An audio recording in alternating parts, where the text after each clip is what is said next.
一边是万国来朝的巅峰荣耀，一边是民不聊生的人间炼狱。朱棣的永乐到底是盛世还是灾难？今天就来聊聊那真实、客观且藏有阴影的永乐盛世。朱棣当年迁都北平，建造紫禁城，亲征漠北征讨蒙古各部，西派郑和下西洋，为明朝开拓了广阔的外交与贸易空间。这些成就确实足以让一位皇帝留名千古。但所谓的盛世往往是胜利者的宣言，所谓的历史也多由胜利者书写。那盛世之下的黎民百姓，他们的苦难与付出，又有谁来铭记？一切还要从朱棣登基说起。1402年，朱棣篡位成功登上皇位，第一件事就是扫清朱允炆的所有残党，下一个目标则是立志让朱家王朝迈向鼎盛。在军事上，朱棣可是亲自五征漠北，他曾慷慨激昂地说：“我朝国士之尊，超迈千古，西域、北鲁、西番、南岛、西洋诸夷，无汉之和亲，无唐之结盟，无宋之那岁比，亦无兄弟敌国之礼。”为什么说明朝最硬气？汉朝打匈奴还得送女儿和亲，唐朝盛世离不开四处结盟，宋朝更是年年给金国送丝绸、黄金、白银，而明朝不和亲、不结盟、不纳贡，没有兄弟之国。朱棣也确实继承了朱元璋的魄力，从不怕亲征，论功绩甚至比朱元璋还突出。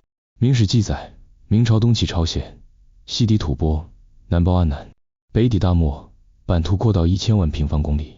凭借这些功绩，朱棣成为历史上少有的能与封狼居胥相提并论的帝王。可战乱不断的年代，真能叫盛世吗？朱棣的功绩被当朝和后代详细记载，但民间百姓的疾苦谁来管？庞大的军需又从哪来？答案只有一个：百姓。再看文化方面的两大成就，紫禁城和永乐大典。朱棣刚登基就想迁都北京，一来北平是他的发家地，有特殊情怀；二来迁都能更好控制北方疆域，维护边境安宁。1406年，他下令建紫禁城，直到1420年才完工，整整用了14年。这14年里，朝廷征调了近30万民工、军工，建成了占地72万平方米的紫禁城。这座至今都是中华瑰宝的宫殿，建造时有多耗费民力。朱棣派人到全国各地找珍稀楠木，楠木长在岐山峻岭里，多少人采木时摔下悬崖丧命。当时文人都感叹：入山1000，出山500。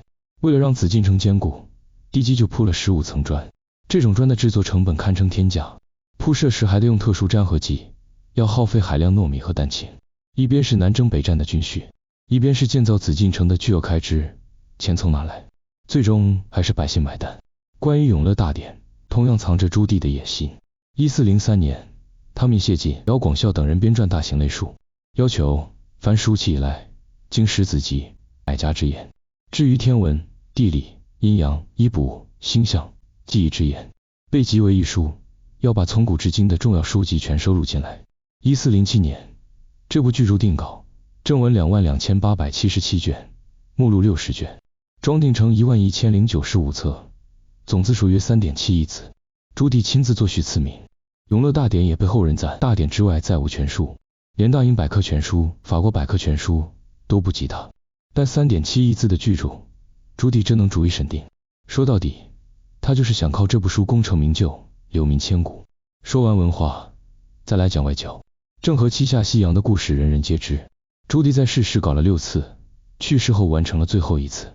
这是中国古代规模最大、船只海员最多、持续最久的海上航行，途经30多个国家，最远到了非洲东岸、红海沿岸和麦加，还让东南亚多数国家成为明朝藩属国，定期纳贡。远航确实打开了海上贸易通道，把中国的茶叶、瓷器、丝绸传到国外，带回黄金约72万两，白银约1276万两。但这笔账真的赚了吗？当时造一艘船成本保守要3000两白银，每次出海要200多艘船，随行人员27000余人。按规定，每人每天配粮食1公斤，水3公斤，瓜果蔬菜0.5公斤。光航行10天就耗粮近1000吨，再加上船员工钱，花费已经天文数字。更别提为了炫耀国威，郑和还带大量宝物送藩属国。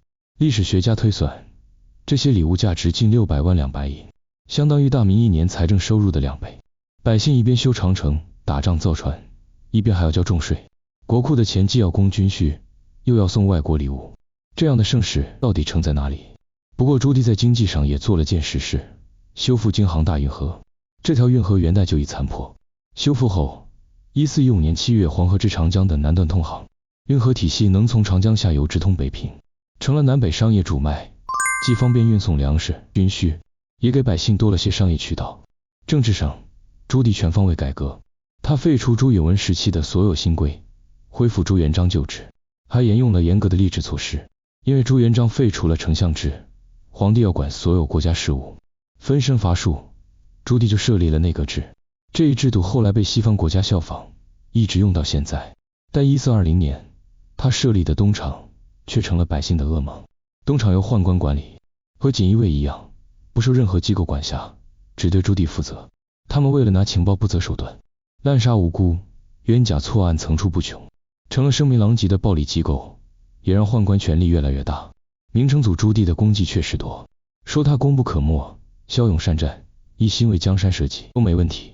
但有阳光就有阴影，一个时代算不算盛世，绝不能仅仅体现在军事的强盛、国力的雄厚、外交的强势上。百姓能否安居乐业才是盛世的核心要义。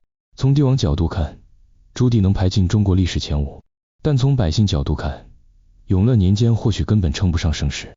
这也是为什么明史对他褒贬不一。有人赞他雄武之略，成功峻烈，卓乎圣矣，也有人骂他穷兵黩武，好大喜功，劳民伤财。历史的魅力就在这里，没有标准答案，只有参考答案。毕竟没人真正经历过那个时代，而历史永远是胜利者书写的。1424年，永乐22年7月18日，朱棣在第5次北征回师途中病逝，结束了22年的统治，也走完了传奇一生。他的谥号是启天弘道高明广运圣武神功纯仁孝文皇帝。在朱允炆眼里，他不是好叔叔，但在朱元璋眼里，他未必是逆子。虽然没遵遗愿，但朱棣确实为了朱家天下，为了大明王朝，竭尽所能，只为保全朱家的江山社稷。下期咱们再来讲讲朱棣的儿子朱高炽和孙子朱瞻基是如何接管他留下的江山。